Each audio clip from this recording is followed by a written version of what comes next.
This is BKL Nightly. I'm Thad Brown with Carl Jones. Got the Let's Talk Ball crew back together. It is getting close to T-minus draft day, so we are going to go hot and heavy into some of the things we think about this draft. A little bit of Bills related, but a lot of league related stuff too. This is going to be the hot takes episode. And what I've instructed Carl to do is to bring the hottest takes. I want us to go to the point, things that we barely believe ourselves, but we want to say things that we've thought about, things we've seen from watching film, what we like, what we don't like about this draft. And Carl, I'm going to kick this off just to kind of set the stage. I thought about like starting not so hot and then like going burning up like the wings challenge thing. I forget what the name of the show is. You probably know it. The viral thing. Hot ones. Thank you. Hot ones. Yeah. I thought about going that way. I'm like, no. Let's go hot right off the bat. I don't think, Carl, there's a single player in this draft that would go top 10 in any other draft in the NFL. And now, look, I know Fernando Mendoza kind of skates that a little bit because he's a quarterback. Even he is on the low end. But of the other guys who are going to go in the top 10 of this draft, not one of them would be a top 10 pick in any other normal draft. You think about the top 10 of this draft, we very likely are going to have two off-ball linebackers, a safety, and a running back, all in the top 10 of one draft. The edge is at the top of this draft. The edge guys, right? You got Reuben Bain, ridiculously short arms, T-Rex. You've got David Bailey, a weakness against the run, a absolute problem against the run. You got Alvaro Reese. No one knows if he can even play a position in the NFL. So this to me, and people have talked about it, I'm not breaking any news here, but this is, I think, going to be a historically epic, terrible top of a draft with this group. I know it's deep, and we'll talk about some of that later for sure, but the elite guys at the top of this draft are just not elite, and we'll throw the receivers in there too. I don't think there's a single one that's a legit, bona fide number one receiver. A lot of really nice number twos, but no one that I'm going to put on my team and think that guy could be my person I'm running the offense through in 3 or 4 years. Yeah, you ain't making nothing up there. Watching college football this year and the players who were draft eligible, you were always watching like, dang, that guy's going to be eligible in 2027. 2027 is going to be a banger. I'll tell you that for those who are upset about this year. I promise you 2027 will not let you down. I've heard comparisons. This year's draft class is similar to 2013. And for those who don't know, 2013 was the Eric Fisher went number one to the Chiefs year. Then it was Deion Jordan, the Dolphins. The Buffalo Bills, if I'm not mistaken, they took E.J. Manuel that year. So that's how, if you want to forget about 2013, sorry to bring up E.J. Manuel for you guys. But like Thad mentioned, though, the difference between 2013 and why I do want to give 2013 some credit, the first 15 weren't great. Lane Johnson is obviously a Hall of Famer, but outside of him, they didn't have a lot of great players. But there were a lot of dudes the rest of that draft. There are some other Hall of Famers, like Travis Kelce, for example, was in that 2013 class. So I think this year's draft is going to be, listen, can you scout? Like, this is going to be, how good are your scouts? Because there are going to be players to be found on round 2 and beyond, even the back half of the first round. But just how good is your scouting department to find those gems? Because every single class has good players. They just might not pop out like they do in other draft classes. And there will be guys that will be taken round 1, bottom half of round 1, early round 2. Like you said, there's always somebody who pops. And I could point to 2 or 3 guys, even in this top 10, who I think have a decent chance to pop. I mean, I like what David Bailey brings as maybe even a DPR, designated pass rusher. Sonny Styles with the workout, there's reason to be optimistic there. But the more I watch the elite guys, and I remember like 2 months ago when Bill's season was over and I really sat down and said, okay, I've been hearing about Alvaro Reese and Reuben Bain for weeks. Let me watch these guys. And you flip them on and you're thinking, this is who's going to go number 2? That's all I've been thinking of for even with the receivers. I watched Carnell Tate and I'm like, this is a number 2. This is not a guy that I would pick in the top 15 of most drafts. So it is, I know the reputation is it's a very underwhelming top 10. I have been underwhelmed for the underwhelmed part of it. I guess we'll put it that way. That's fair. That's fair for sure. All right, your turn. Yeah, for me, I'm going to come out guns a-blazing. The Dallas Cowboys are going to trade George Pickens. I believe that this is finally the year. I got some method to my madness here. Okay. Obviously, for those who have watched or followed football over the last better part of 30 years, ever since Jerry Jones has become, he thinks everything revolves around him. He wants these drawn-out holdouts, and he wants everything to be about him. But when I think about how last year went down, and in fact, that drawn out into all the way into early September with Micah Parsons, and they end up trading him to the Green Bay Packers, and that kind of casted a dark cloud over the rest of their season. I think this year they're going to just get ahead of everything and just say, you know what, George Pickens, you are a really darn good player, and we believe that someone else will pay you what you are worth. We just don't know if we can give you that 35 million that you deserve. So someone else can give us a 1 and a 4 for your services. We love you, George, just not at that price. And I think that, listen, if I were a Cowboys fan, I'll be mad because I just saw what that offense did last year with CD and George Pickens, and why would you give that up? Having said that, Jerry Jones has made questionable decisions his entire life. And I think that if you want to sell high, listen, they traded a third to get the guy. I mean, they are, I will give them credit, the Cowboys. They were the franchise who took a chance to get a George Pickens. I know a lot of people clown them to do it last offseason. Having said that, I'm going spicy here. I think they get rid of him on day one. Whether it is, I'm trying to think of a team here off the cuff. I can't. Maybe the Patriots. I know they're in the AJ Brown sweepstakes. So I That was the think first one I was going to say. Yeah. like maybe a day like, we don't want to wait on AJ, and Mike Vrabel is a guy who could maybe corral a George Pickens type personality. But yeah, I think he's gone on some real hot ones, level 10 type time, first pick. So a couple things I buy a lot about that. A, Jerry Jones is capable of anything. So sure, this falls in the category within the guardrails of anything. B, other than Jerry Jones, this team has actually been pretty efficient when it comes to how it uses its draft assets. So the idea of paying a 3 to end up with a 1 and a 4 or something like that also makes loads of sense. The spot I'd push back on here is, what's the next move? Because like we just said, we don't think there's anywhere close to a George Pickens level receiver in this draft. Even if you do grab a 1 from New England, which is the type of team you'd probably get it from, that's pick 31. So you're getting like the 6th best receiver of a bad receiver draft. What do you think would be the next Cowboys move after moving on from Pickens? Because the offense is the fastball over there, and I think you want to keep that being as fast as it was last year, because like you said, it was 95, 100 most of the season. Yeah, well, now they got 3 first-round picks, and I think that allows them to maneuver the board in the way they see fit. The problem is, I talked about, you say replacing George Pickens. They also got to replace Micah Parsons, Trayvon Diggs, and the other players who were mainstays of that defense for the better part of the last 3-4 years. So I believe if you were pigeonholed at 12 that you have to go defense, if you wanted to reach on a receiver at 12, you can go over the belief, okay, maybe we can still get our defender at 20 and 31 when the Patriots pick. Once again, this isn't a draft to just kind of be choosy, because listen, this is, the options are what the options are, and this is probably the wrong year to have 3 1s. But there's a reason why they got 2 1s this year, because teams were probably more than willing to trade their first round picks this year compared to next year, which I don't see many teams doing that based off who's coming out. They also don't have a 2 because they traded that to the Jets in the Quinnen Williams trade. And it actually is a good year to have 2 1s in the 20s. To be picking 2 spots down there, you'll get really, really high level players, I think, for that part of the draft.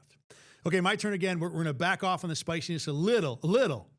I think the best wide receiver in this draft, not right now, but it'll end up to be Ted Hurst from Georgia State.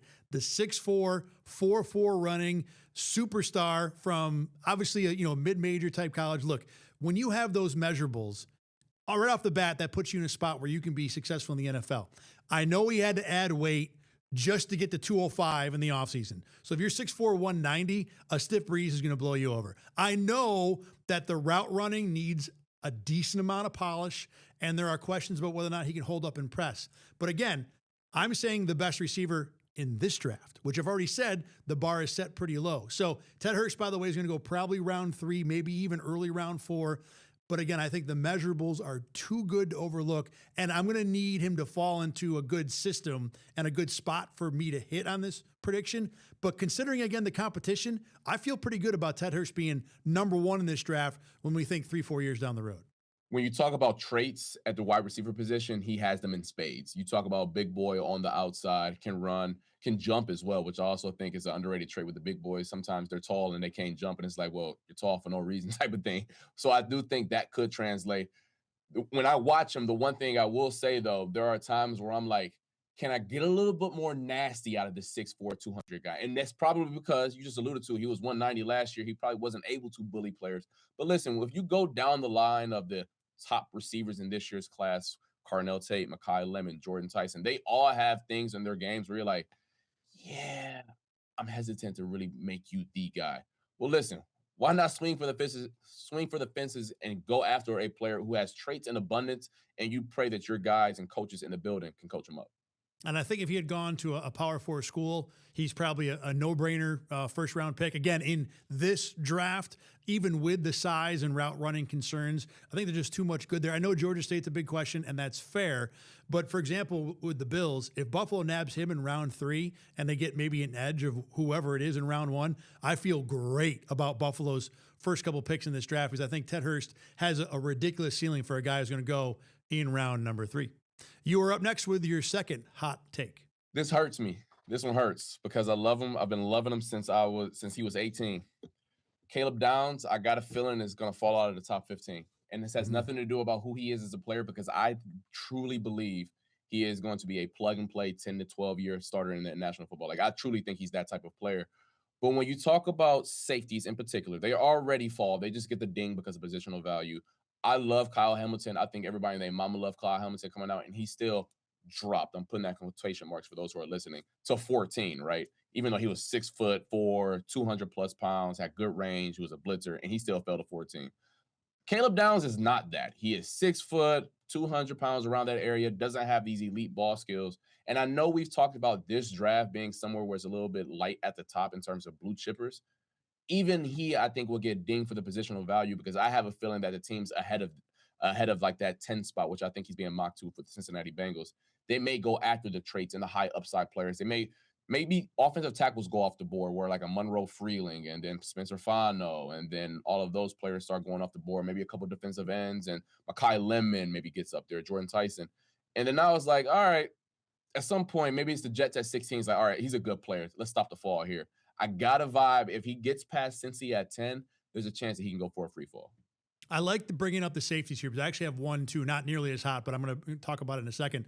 The first thing I want to ask you, though, is if you think he's dropping out of the top 15 and everybody and their mother and their mother's brother and their mother's brother's sister have said that Dylan Thielman's going to the Vikings at 18, do you think they reverse then so Thielman is actually the first safety off the board? Because I don't think they're that far apart to think that's a crazy idea. I don't think it's a crazy idea, but I do think when we talk about draft, this is actually a good exercise. The consensus of drafts tend to be the best indicator of how these players turn out. Like the further you get away from consensus, the wackier the picks tend to be. And Caleb Downs, by all consensus boards, like big boards, he's a top 10 player. Once and Dylan Thielman is probably closer to like, I believe like the teens range. I just don't know of a smart GM or not even a smart GM. You will have the appetite or risk to take the risk on a player that since he was 18 years old, he's been billed as this top 10 player. And then on draft day, you're like, you know what? Let's take the guy with more tools and traits who maybe wasn't as sexy 2 years ago. The traits thing is the thing I want to underline because with both Downs and Thieneman, they don't have the ridiculous size to make you feel like they can be an absolute ceiling impact type safety in the NFL, not Kyle Hamilton's type size. I've seen the comparisons between Downs and Budda Baker. That makes a lot of sense to me. Baker was a really good, but more on the smaller side safety. One of my hot takes, and I'll bring this up right now, this wasn't one I was necessarily going to get into the show, but since you brought up safety, I think the ceiling for both Downs and Thieneman is pretty significantly overrated. And let me run this past you as someone who knows the defensive backfield really well.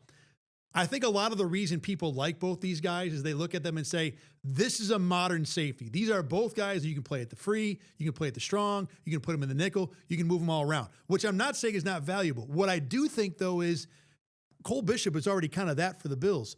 The progression in the league is towards that. I think you get 2-3 years down the road, I think everybody's got a safety like this because this is how the safeties are being built now. This is the direction we're going in the league. These are the guys you're going to look for in round one. So what's making guys like Downs and Thieneman special now won't be all that special in 2 or 3 years. And to me, that depresses what you're going to get in terms of the value taking a guy like that early in the draft. Am I playing that out maybe too far? No, you're not. But I think here's what I'll push back in terms of Caleb Downs. His calling card is something that we on the outside, and quite frankly, nobody except for the coaches in the building can calculate and truly, I guess, grasp. It's his IQ. And I know that sounds like a buzzword, and I know that's something else on the outside. It's like, yeah, whatever. Smart football player. We get it. But Nick Saban, who is probably the greatest college football coach in history, trusted this man when he was 17 years old in spring ball to run the whole defense. That is unheard of. In fact, the last player he asked to do that was some guy by the name of Minkah Fitzpatrick, who go on to have an all-pro career in the National Football League. So Despite the fact that I do think there are some limitations to Caleb Downs, and I don't think he's like some Sean Taylor-esque prospect that he was billed as when he was 18. I do think there is a certain floor to him, and I do think that the ceiling is not K Ham, because K Ham, if he keeps playing the way he's playing, Kyle Hamilton is going to walk to Canton. But I do think Buda Baker, who has been an all-pro in this league, is very feasible, and that's someone that you take 10 times out of 10. And in this year's draft, you wouldn't hesitate taking that in the top 12 as compared to maybe that 2021 year with like all those freakazoids they had at Jamar Chase and Penei Sewell and all those guys. He may be like 18th or 19th in that class. All right, back to me here for my next hot take. Akeem Mesidor, the other pass rusher in Miami, I think he's 25-year-old fool's gold. I think anybody who spends a first-round pick in this guy should be fired immediately. Look, I know that there's an athletic ability that's tantalizing. The quicks, you can see them. But he's not ridiculously big at 6'3", 259. He's not ridiculously fast at all. His calling card is hand fighting. And when you're 25 going against 18, 19-year-olds, you're probably going to look pretty damn good with that. Effort is a part of that too. Effort is great. Effort doesn't get you first-round production. Again, we're talking about this draft, but I just don't see a guy. You talk about what teams look for in round one. I just went through the idea that the safeties might be overrated because they're not big enough. Traits matter in round one. Mesidor just does not have anywhere close to the traits for a guy that's consistently mocked in the low 20s, even the high teens. I think, again, if you spend a pick before like 45 or 50, that is fireable in my opinion. Oh, listen, you're preaching to the choir on this one. I'm a bit of an ageist when it comes to my draft prospects, NBA and NFL. Outside of quarterback, I think quarterback is his own separate bucket, and I don't mind how old you are as long as you're not Brandon Whedon coming into the NFL at 28. But I truly believe that good players pop early because they are good players, point blank, period, especially at premium positions. It is one thing if you pop late at, I don't know, safety. You pop late at, I don't know, center, guard. No disrespect to those good brothers in the interior. But if you are a premium guy, wide receiver, corner, edge rusher, it is a totally different ball game when you can use your man strength against freshmen as compared to guys who pay mortgages and got kids to feed. And when I watch him and I watched him terrorize my Buckeyes in the college football playoff, it didn't give off a vibe that he was going to be some all-pro. It gave off a vibe where it was like, hey, bro, go to the NFL and start getting paid to play this game. You're taking advantage of some dude who respectfully don't need to be on the same field as you. No disrespect to him as a player. I just don't think 25-year-old first-round pick should ever be in consideration unless you are a quarterback. And a guy who had surgery on both feet, too. I mean, there's an injury red flag there as well. There are so many, when you think about like red flags versus green flags, which is not the only way you should evaluate a player, there are so many red flags with Mesidor as an elite pick. You want to take him bottom of round 2, top of round 3, make him a rotational rusher, the guy on the other side from the guy, I can live with that. But if you're spending a first-round pick in this guy and people are going to expect him to be a game changer, an impact player, I think you are asking for trouble with depending on Mesidor to be that. Your turn, Carl. All right, let's bring the Buffalo Bills into the show. This one is going to hurt Bills Mafia's fans. So listen, don't cuss me out when I say this, but I'm just telling you, I'm going off the history here. I don't think the Bills take a wide receiver in the top 100. And for those who don't know, top 100, that's like middle 4th round, beyond whatever, yada, yada, yada. Well, and the reason Bills' first 2 picks this year. Yeah, and the reason I caveat it like that, I don't know if they trade back and accumulate more picks, yada, yada, yada. Top 100, we'll just use that. I do not think the Buffalo Bills will take a receiver in that range.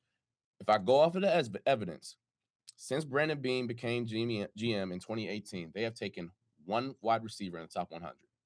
Selected one. And if you want to use the Stephon Diggs caveat, cool, not today on this show. They have taken one, and his name was Keon Coleman. No disrespect to Keon, but that's the one that didn't work out. They have already used a premium asset in this year's class on a wide receiver. Do I think that Brandon Beane is going to step out of character and A, do something that he's rarely done, and then B, do it in a year where he's already used a high asset on the receiver? I just don't see that happening. Would I like him to take a guy in the 2nd or 3rd round? I actually think it would be smart business. These receivers these days are getting paid like princes in Dubai. Like, they getting paid, my boy. But I just don't see that happening this year based off of the evidence. I think it's a good take. I don't even know if it's that hot. It's probably, there's a degree of spiciness to it for sure. but it makes a lot of sense, especially in a year we're sitting here right now. The Bills are desperate for somebody else at linebacker. They absolutely need more help at corner. So this is a team that has other needs. And even the guys they signed this year, the Nichols, the CJ Gardners, the D Alfreds, these are guys that are pushing 30 already. There's nothing that says you can't spend a third-round pick on a spot to develop someone behind a guy you've signed ostensibly to just take 1 year. So now, if it were me and I'm with you, I think on this, I would be targeting a receiver with one of the first 2 picks because I think you get more impact out of the high leverage positions with early draft picks when you need them. Edge and receiver are still very much a need for this team. Let me ask you though, if receiver is not going to be one of the first 2 picks sitting here in a vacuum, what are the positions Buffalo likely attacks in your opinion with the round 1 and round 3 picks? Let's get spicy here. Okay, I think first round, I think edge rusher is very much in play, especially With you there. Yep. when you think about the meat and the potatoes of this draft and that range in particular. There should be a guy on the board in that 26th pick, or even if they trade back to, let's just say 35 or whatever, there still should be an edge rusher in that range they can take. But the more I've been digging on this, that I think there's a chance guard is taken like in the 3rd and 4th round. Hear me out here. This Wow. You went from spicy to spicy right here. Listen, Cybo is entering the last year of his deal. And I know Brandon Beane loves to draft, develop, and re-sign his own. It's good business. But if you draft, develop, and then re-sign Cybo, you have 4 expensive players up front. In my opinion, that isn't good team building when you have other needs on your roster that are glaring holes. I think it would be wise to spend a pretty, and I've done my research on this. The meat and potatoes for guards in this draft is day 2 to early parts of day 3. If you take a dart throw on a guard at that point, and he can compete for left guard day 1, probably won't win that job with Alec Anderson and Austin Corbett in town. But then he sits behind Cybo as the backup right guard, and then he takes over for him next year and let Cybo walk. I think that's something that can be in play for Brandon Beane because I do think he is a good GM in terms of planning for the future, and this would be the latest example. I think it's a nice piece of reasoning. I think it makes a lot of sense. And we will dive more into what the Bills should do with those first couple picks in one of our other shows coming up here on BKL Nightly before the draft happens in a week or so. My next one will also be Bills related. I think the Bills should never trade up. Not once, not at any point in this draft. We talked about how this draft is stronger towards the latter parts of round 1 into round 2, round 3. And like you said, look, once you get past round 4 and we're drafting special teamers and dart throws, I'm not worried about it there. If the Bills move up from like 160 to 155, who cares? Right. But in the meat of this draft, the important parts of this draft, let it come to you. There's no receiver. If the Bills do want to go that way in round 1, that's worth jumping up for. I don't care how far Jordan Tyson falls. I don't care if Mekhi Lemon falls. Same thing for the edges. Let this draft come to you. And if anybody calls you with a, hey, can we move up? You say yes. Not even negotiating. I want to move up. Yes, okay. That's what Brandon Beane's plan should be on draft day. Same thing for round 3, too. I can understand it a little more there if you might see a tier being lost at a prime position. But again, there is so much value in this draft. The deeper you get into it, 2nd, 3rd, 4th round, that the idea of trading up, and I know people, even Brandon Beane talks about I have to be held back for myself. This is not the draft for that. Let it come to you, Brandon Beane, and I think the Bills will be far better off drafting for value than trying to be aggressive and take somebody that they might like. The other thing, too, there are so few first-round graded players. I think the Bills maybe, went after Kyer Elam a little too aggressive. That guy won't last down to pick 26 or pick 20 in this draft. The first-round guys will be gone early. There's no reason for Brandon Beane to be jumping up. Amen to that one. I love that logic right there. My biggest reason for that, and the reason I agree with that, they need better young players. They need to really infuse that pipeline and that portion of their roster with good players. And if you just give away draft capital, that doesn't help in that regard. Also, I'm going to keep beating this over the head until it is April 28th, 2027. Next year's class is going to be really, really darn good. And I don't want to really get rid of picks from next year. Because if you are trading up, you're probably going to get rid of 2nd, 3rd, maybe a 4th of next year's class. I know Jeremiah Smith's not going to be in the 4th round next year, but there are still going to be other good players who are going to push. Jeremiah Smith is going to push other players down to the Bills if you're picking up what I'm putting down. So I'm right with you. I really think that's sound logic, especially this year's draft. Yeah, with as elite as round 1 is going to be next year, or the top of the draft is expected to be, that means that guys going top of round 3 this year are now top of round 4 next year. That might be the extreme example, but that's the way I think you do need to be thinking if you're the Buffalo Bills. You got another one? I got one more for you. And this actually is Bills adjacent. Okay. Chiefs fans, I've been watching y'all. I've been listening to y'all for the past couple of years, and y'all are tired of receivers that are 160 pounds, no taller than 6 foot. No disrespect, but like I've been hearing them call like their receiver room the Smurfs, like with Mark Hollywood Brown and Tyquan Thornton, Xavier Worthy, all these guys from Mahomes who are no taller than 5'10", 150 pounds. I think they go up and I can guarantee it today, they either leave this draft with Carnell Tate or Denzel Boston. I think there is with I have it on good authority, aka just my brain, that they leave the draft with either Carnell Tate or Denzel Boston. If they have to go get Carnell Tate, they'll probably have to trade up to do so. And then if they pick also at 29, their pick is also at 42 in the second round. If Denzel Boston's in like that 23 range and they believe that maybe the Bills are interested, maybe the San Francisco 49ers are interested. We've seen the Chiefs before when they have a guy on their radar go up to go get their guy. Trey McDuffie a few years back, they obviously just let him walk. If Carnell Tate's not the pick at 9, I can almost guarantee it, like I am at the blackjack table, Denzel Boston will be a Chief.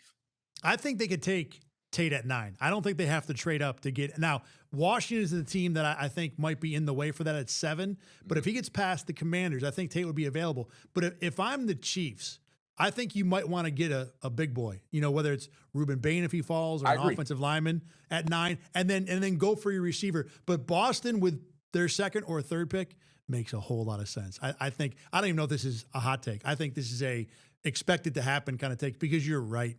The receiving group, other than Travis Kelce, I guess they've had Travis Kelce to be that size guy, that big guy, and the receivers around them. When it was Tyreek Hill, it worked because you were extremes on both sides. Right. But, Tyreek Hill, that guy is a once in a generation in a lot of different ways. And you're not going to find that all the time. So going bigger body, especially because it's a good fit with the Rashee Rices and the guys they have right there. Again, I don't think there's anything crazy about that. I think that's something that's pretty likely to happen. Yeah, listen, if I hear Chiefs fan one more time talk about, our best receiver is 5'10". All right, here you go, damn it. Denzel Boston, Carnell Tate, he's going to be in Kansas City. Got a couple minutes left real quick. Is there a guy, not necessarily a hot take, but a guy who's a favorite of yours for whatever reason, who you don't think is getting enough run? Ooh, favorite of mine that's not getting enough run. I'll stick in the wide receiver range in terms of another projection. I know you're not supposed to scout the helmet, but when I watch Bryce Lance this year, he gives me cousin of Christian Watson. And what I mean by that, a field stretcher that don't do a lot, but he can take the top off of a defense. He can run crossers and run 4-3. He is very raw. Like, if you told me he never played more than 3 games in the league, I'd be like, yup. But I think if you get him in a system where you ask him day one, you run fast and straight, and we'll take care of you, I think it'll work out. Just like with Christian Watson as a rookie, he had Aaron Rodgers, and A-Rod said, go deep, my boy. And then he has developed into a player who's honestly a really good number 2 in the league now. I know you're not supposed to scout the helmet. I know they went to the same school. I don't care. I see the traits. I want to work with that. Bryce Lance, North Dakota State wide receiver. The guy it is for me isn't that far under the radar. I don't know if Omar Cooper's getting enough credit for all the different things he can do. He's such a 7 out of 10 and everything guy. And the body control, though, might be 9 or 10 out of 10. The catch he made against Penn State, that's a game winner. I can't get that out of my head. I know the rest of the traits aren't that elite, but that was such, not only the play, like if you make that play in the first quarter of week 1, it's a ridiculous play. When you do it in the fourth quarter of a game that essentially won you a national championship, at the end of the day, that's something I like quite a bit. I've seen DJ Moore comparisons for him very loosely. I think that makes some sense. But Cooper's a guy that, again, he's not super fast. He's not Casey Concepcion or Zachariah Branch fast. He's not Denzel Boston or Chris Bell big, but he does so many things well. To me, he's a guy that's kind of rising up the ranks in terms of someone who's a favorite of mine. I love that guy. Love him. I love him as well. All right, that's going to do it for this edition of BKL Nightly. Thanks very much to Carl for being in. As always, Carl will be back before the draft happens. And, of course, after the draft, too, because he's really smart after the draft as much as he is before the draft. So thanks to Carl for joining us, and we will see all of you come up again really soon. Get the Rochester First streaming app today for everything you love from News 8 On Demand, plus exclusive shows you won't see anywhere else. Search ROC and download for free on Roku, Amazon Fire, and Apple TV.